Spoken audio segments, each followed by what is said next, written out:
അതിനെന്നെ സഹായിച്ചില്ലെങ്കിൽ ഞാൻ ട്രിവാൻഡ്രത്തേക്ക് ഞാൻ അവിടെ പോയി രാജീവ് ചന്ദ്രശേഖരന് പ്രവർത്തിച്ചോളാം. വോട്ട് ചേർത്തിട്ടില്ല. അപ്പൊ നമ്മൾ കഴിഞ്ഞ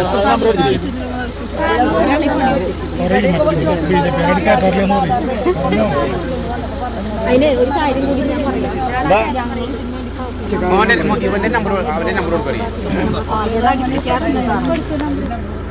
എന്താണ് ബൂത്തിന്റെ ജോലി? ബൂത്തിന്റെ ഇൻചാർജിന്റെയും ബൂത്ത് പ്രസിഡന്റിന്റെയും ജോലി എന്താ? അങ്ങനെയാണെങ്കിൽ പിന്നെ എന്തിനാ അടുപ്പിക്കാത്ത സ്ഥലത്തേക്ക് എന്നെ കൊണ്ടുവന്ന എന്താവശ്യത്തിനാണ്? നിങ്ങൾ എനിക്ക് വോട്ട് മേടിച്ചു തരാനാണെങ്കിൽ വോട്ട് ചെയ്യുന്ന പൗരനോട് ഉണ്ടാകണ്ടേ? നിങ്ങൾ ബൂത്തുകാരെ മനസ്സിലാക്കൂ. നമ്മൾ യുദ്ധത്തിനല്ല ഇറങ്ങിയിരിക്കുന്നത്, നമ്മൾ അവർക്ക് നേട്ടം ഉണ്ടാക്കാനാണ് ഇറങ്ങിയിരിക്കുന്നത്. അതിനെന്നെ സഹായിച്ചില്ലെങ്കിൽ ഞാൻ ട്രിവാൻഡ്രത്തേക്ക് ഞാൻ അവിടെ പോയി രാജീവ് ചന്ദ്രശേഖരന് പ്രവർത്തിച്ചോളാം. എനിക്ക് ഒരു താല്പര്യമില്ല. ഭയങ്കര കഷ്ടമാണ് കേട്ടത്. തെരഞ്ഞെടുപ്പ് പ്രചാരണത്തിന് എത്തിയപ്പോൾ ആളു കുറഞ്ഞതിൽ അനിഷ്ടം പ്രകടിപ്പിച്ച് തൃശൂരിലെ BJP സ്ഥാനാർത്ഥി സുരേഷ് ഗോപി രാവിലെ ശാസ്താംപൂവം ആദിവാസി കോളനിയിലെ സന്ദർശനത്തിന് എത്തിയപ്പോഴാണ് സംഭവം.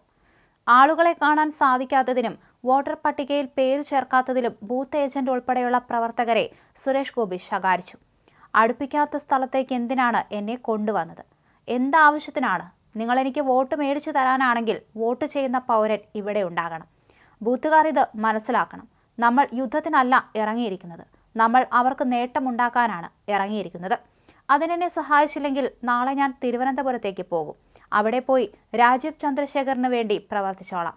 എനിക്ക് ഒരു താല്പര്യവുമില്ല. ഭയങ്കര കഷ്ടമാണ് ഇത് കേട്ടോ, സുരേഷ് ഗോപി പ്രവർത്തകരോട് പറഞ്ഞു.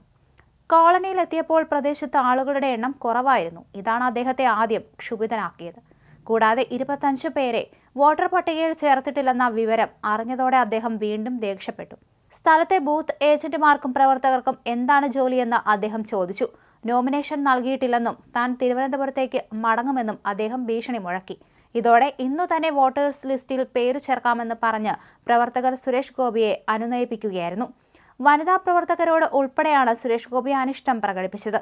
അതേസമയം കോളനിയിലെ ആദിവാസികൾ ഉൾപ്പെടെ രാവിലെ തേൻ ശേഖരിക്കാൻ പോയ സമയത്താണ് സുരേഷ് ഗോപി എത്തിയെന്നതും ഇതിനെ തുടർന്നാണ് ആളുകളെ കാണാൻ സാധിക്കാതിരുന്നതെന്നാണ് വിവരം.